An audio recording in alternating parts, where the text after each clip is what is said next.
Welcome back muli dito sa ating YouTube channel. Naway nasa mabuti po kayong kalagayan kasama ang inyong mga mahal sa buhay. At para naman sa mga subscribers na nasa ibayong dagat, nasa abroad, isang malaking sakripisyo ang ginawa dahil inaasam-asam at naging misyon na may mabago ang kanilang buhay at buhay ng kanilang pamilya. Dasal ko po lagi ang inyong kaligtasan. Sa vlog natin ito, ang mga pagkain na masiswerte para sa bagong taon. Sa maraming kultura, ang pagkain ay may mahalagang papel sa pagdiriwang ng bagong taon.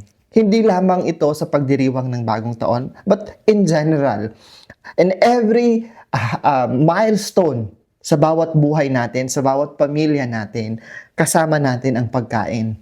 Kung may nag-graduate, may handaan, may pagkain. Kung may magbe-birthday, may handaan, may pagkain. Kung may kinakasal, may handaan, may pagkain. Kung may nakapasa sa board exam, kung may na-promote, may handaan at may pagkain din. Okay? Ang pagkain ay hindi lamang para sa katawan, kundi para rin ito sa kaluluwa. Sa bagong taon, bigyang halaga at ating pag-uusapan ngayon ang mga masiswerteng pagkain na magbibigay inspirasyon at pag-asa. Ang paghahanda ng mga masiswerteng pagkain sa bagong taon ay isa pong paraan upang pagyamanin natin ang ating mga kultura at tradisyon. Ang ilang mga pagkain ay kinakain at espesyal para sa bagong taon, para sa isang makahulugan at para sa isang simbolo na pinaniniwalaan nating magdadala ng swerte at kasaganahan sa buong taon na papasok. Ang mga simbolismo at tradisyon na pagkain na ito sa bagong taon o hinahanda natin sa bagong taon ay binatay natin sa tradisyon at kaalaman sa Feng Shui. Dahil sa iba't iba ang ating paniniwala, iba't iba ang ating tradisyon at iba't iba rin ang ating nakasanayan. Kaya naman, ginagalang ko kung anuman ang mga tradisyon at paniniwala ng bawat isa sa inyo. Naway, ganun rin po ang maging tugon ninyo dito sa YouTube channel natin. Uunahin ko munang i-clarify sa inyo kasi may nauna na tayong vlog patungkol sa mga masiswerteng pagkain. You have just to prepare enough food for the family na hindi mapapanis at hindi sobra-sobra na may masisira at may itatapon tayo. Magbibigay ako sa inyo ng mga halimbawa na sa inyo na po kung ilang putahe po ang ihahanda ninyo. But for me, 5 that represents the 5 elements, okay na po yun. Now, nagbigay na po ako, di ba, on my previous live patungkol sa 5 mahalagang pagkain na iaalay at ihahanda natin sa bagong taon. Dapat alalahanin natin ang kakayahan ng ating bulsa, our budget. That's the first thing that we have to consult, ang budget natin. Pangalawa, kung sino-sino at ilan ang kakain. Kung itong ihahanda ko ba, kakasya ba sa buong pamilya or kukulangin ba? Always have an extra, okay? Kasi gusto natin as we celebrate the bagong taon, hindi walang kulang. There will be no shortage at walang hindi kakapusin ang pagkain sa buong taon. That's why naghahanda tayo ng konting may extra din, okay? I-extrahan din natin. Not to the extent na sobrang extreme na extra na hindi na natin kayang ubusin at itatapon na lang natin kasi mapapanis na. Babanggit ako ng mga pagkain na maswerteng ihanda sa bagong taon. At of course, matutuwa din po ako to read your comments tungkol sa mga hinahanda nyo po, mga niluluto ninyo, hinahain ninyo sa bagong taon. Unang-una na dito ay ang isda. Ang fish or isda, others would say na, hindi maswerte ang isda kasi tatalon. Di ba? The fish would typically jump sa dagat, di ba? But actually, in Feng Shui, the fish symbolizes yung paglago ng prosperity, increase of prosperity. Isa sa mga dapat kainin sa pagdiriwang ng bagong taon ay ang isda dahil ito ay sumisimbolo ng pag-unlad. Mas mainam kung isang buong isda kung maaari. Ang salitang isda, kapag binibigkas sa feng shui, ay sobra, surplus, di ba? Walang shortage, hindi kulang, kasi sobra, na nagpapahiwatig ng kasaganahan. Mahalaga rin na ihain natin, again, yung from may ulo at may buntot na isda. Uulitin ko po, kung 2, 3 lang kayo, isang maliit na isda na buo na prinito mo, the fried fish is more than enough. Okay? Pwede rin kung may health conscious sa inyo, of course, when you fry the fish, kailangan mo ng mantika, oil. You can have it steamed. Okay? Kung may extra budget naman kayo dyan, at hindi kayo ganun ka-extremely health conscious, pwede nyo gawing sweet and sour. O pwede din, in a simple way, inihaw na isda. Okay? Uulitin ko, isang buong isda dapat, kung maaari.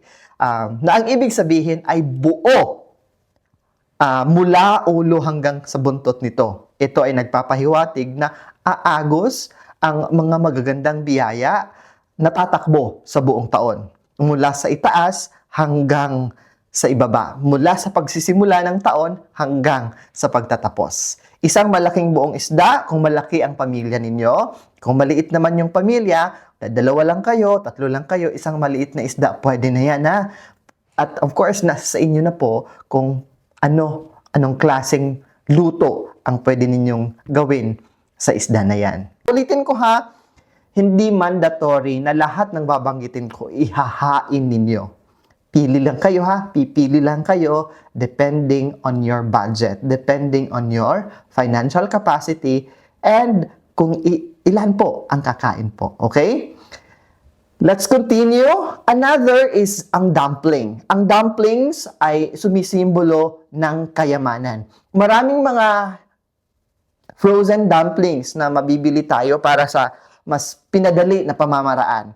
Wala tayong kakayahan na magluto, hindi tayo marunong magluto. We can have the dumplings steamed or fried. Yung frozen dumplings sa may frozen section ng mga grocery sa mga department stores. Okay? Dahil ang mga ito ay tila hugis na mga nuggets at para siyang bangka. If you're going to take a look into, mas bubusisihin ninyo yung hugis ng dumplings, para siyang boat, para siyang nuggets. Okay?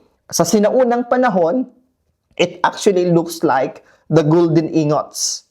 Okay? Ang mga dumplings ay simbolo ng kayamanan. Ang pagkain ng dumplings sa bagong taon ay isang paraan upang magdala ng swerte at para maging maayos ang lahat sa darating na bagong taon at magsama-sama ang iyong pamilya. Sunod sa listahan natin ay ang whole chicken. Ang buong manok symbolizes luck and wholeness, pagiging buo. Okay? Ang isang buong manok ay itinuturing na maswerteng pagkain sa feng shui dahil ito'y sumisimbolo sa pagkakaisa. Ito'y sumisimbolo sa kabuuan at kaunlaran ng bagong taon. Ang salitang G sa feng shui ay isang homophone para sa good luck at great wealth. Ang manok ay sumasagisag sa pagkakaisa at kabuuan o wholeness, habang nagpapahiwatig din ng isang magandang simula at magandang pagtatapos ng taon. Ang manok ay karaniwang niluluto o iniihaw para sa mga reunion na may mga simpleng sangkap tulad ng luya, toyo, ano pa mang sahog ang ginagamit natin. Ayon sa kaugalian, ang isang buong manok ay ang unang inaalay sa mga ninuno at Diyos para pagpalain tayo sa buong taon at para din protektahan tayo. Ang buong pamilya is protected for the whole year. Kapansin-pansin na ang mga paa ng manok ay kadalasang kinakain o unang kinakain ng mga breadwinner ng ating pamilya dahil makakatulong ito sa kanila na makahanap ng kayamanan. Cake. Alam niyo po ba that if we wish to have a higher income or a promotion or a better position, kasama po ang cake na pwede nating ihanda. By the way ha, hindi kailangan na buong-buo na malaking cake. A cupcake, a cake bar, is pasok na po yun. Okay na po yun. Okay? And take note po, take note that every celebration and every success na gusto nating makamit, and may kasamang cake. Kung may nag-graduate, may cake. Dahil sa nakapagtagumpayan natin ang bagong taon sa birthday natin, isang taon muli ang napagtagumpayan natin. That's why we celebrate birthday with a cake. That's why adding cake on your menu, cupcake it could be, or a whole cake it could be, or a cake bars it could be. Sa inyo na po yun ha, option na po ninyo. Pwede po alin doon sa mga nabanggit ko. Cake bars ba yan? Cupcakes ba yan? Dalawa lang kayo. One cupcake is enough. Okay? Dalawa lang kayo o isa ka lang. As a small size cupcake, pasok na po yun sa kino-consider natin na maswerte for higher income or higher position. Ang cake kasi is sumisimbolo ng milestone. A cake symbolizes success. Kaya kung napagtagumpayan natin ang isang buong taon and we celebrate birthday, and then we blow a candle on top of a cake. Kasama si cake, di ba? Pag may bagong graduate, ayun, may pa-cake tayo. Kung may bagong promoted sa pamilya natin o kasama natin sa trabaho, may pa-cake tayo, di ba? So, higher income or a higher position, we can add cake po. Another na pwede nating ihanda ay ang mga spring rolls at lumpia. Sir Franz, talagang hindi kaya sa budget ang isang buong lechon manok kasi kukulangin ng pera namin. O di naman kaya, dalawa lang kami, tatlo lang kami. Ngayon, pwede nyo pong gawin is gumawa ng lumpia. And you can have an option of a lumpia ha. Lumpia symbolizes wealth. So, pwedeng meat lumpia. If you are you're conscious not to eat pork, kasi on your belief, you can have a chicken lumpia bilang fillings or palaman nito. O di naman kaya, if you wanted really to have a healthy lifestyle, make it a vegetable lumpia. Pwede rin spring roll na lumpia. Or vegetable, a fresh vegetable na lumpia ang gagawin ninyo. Nasa sa inyo na po yun. Basta, spring rolls and lumpia symbolizes wealth. Maswerte ito na ihanda natin sa bagong taon. Another are the noodles, the pasta, and every Filipino's favorite, yung pancit. Okay? Happiness and longevity. So, we can add sa menu, sa listahan na gagawin natin. Pili na lang kayo. Will you go with the noodles, the spaghetti, or you want it to be very Filipino? So you can have the pancit. Okay? Happiness. Bakit happiness? Because mayroon siyang mga sahog that makes it colorful. And the strand, yung hibla ng bawat noodles, the bawat pasta at bawat pancit ay mahaba. And that signals na hinihiling natin. While we eat that one, we are asking the universe and the cosmic to give us longer life and longer success at the same time. Yung mahalaga na pagkatandaan po natin na huwag natin puputol-putulin. Huwag natin i-break into small pieces yung mga strand ng pasta natin. Make sure na when you cook the pasta or the pancit, mas mahaba, mas hindi putol, mas better. Hindi mawawala at dapat present as you celebrate the New Year kahit na magkalayo kayo, kahit na you are far from each other kasi yung iba nasa ibang bayan, yung iba nasa ibang bansa, yung iba may sarili ng pamilya. Still have the meatballs for family unity. Hindi naman kasi ibig sabihin na family, wag hiwa-hiwalay kayo, ay hiwala ng family unity. Alam niyo po yung kahit na malayo kayo sa isa't isa, naramdam nyo pa rin yung connection at hindi nawawala yung connection. That itself is a family unity, a meaning of family unity. Kasama sa listahan natin na pagpipilian natin is pork. Pork dish for prosperity. Ngayon, kung mas mayaman-yaman kayo at mas marami kayong kakain, isang buong lechon would really be okay. Pero hindi naman, you can opt with the lechon belly. Kung talagang gipit sa budget, you can go with the barbecue. O di naman kaya kung talagang dalawa lang kayo, isang hiwa ng pork chop. Okay na yon, okay? Ang sinisimbolo po ng pork ay kayamanan, prosperity in life, wealth, at strength. Kasama na dito ang tinatawag natin na abundant blessings. Shrimp! Magtataka ang marami. Sir Franz, di ba shrimp?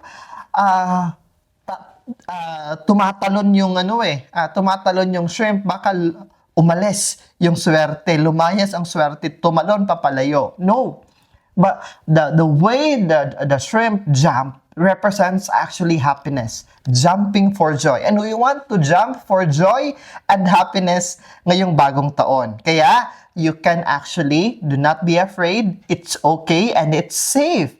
Kasama po siya in Feng Shui, ang shrimp na pwede nating ihanda sa bagong taon. So, it's up to you anong pagkakaluto ang gagawin nyo po. Sunod po sa shrimp natin ay vegetable. Para sa kayamanan at kalusugan, dahil kayamanan ang kalusugan.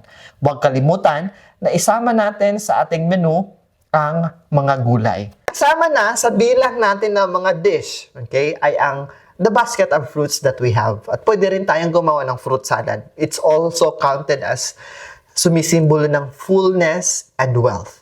Buo, alam mong hindi kulang, sagana, fullness, and kayamanan. So, that's why itinuro ko na po sa inyo yung mga masiswerteng mga prutas na pwede nating isama sa basket of fruits natin ngayong bagong taon. Kaya, kayo na po ang bahala sa mga prutas at mga pagkain na ihahanda natin at pagsasaluhan natin kasama ang lahat ng mga mahal sa buhay natin, kasama na din po ang mga kasama natin sa bahay.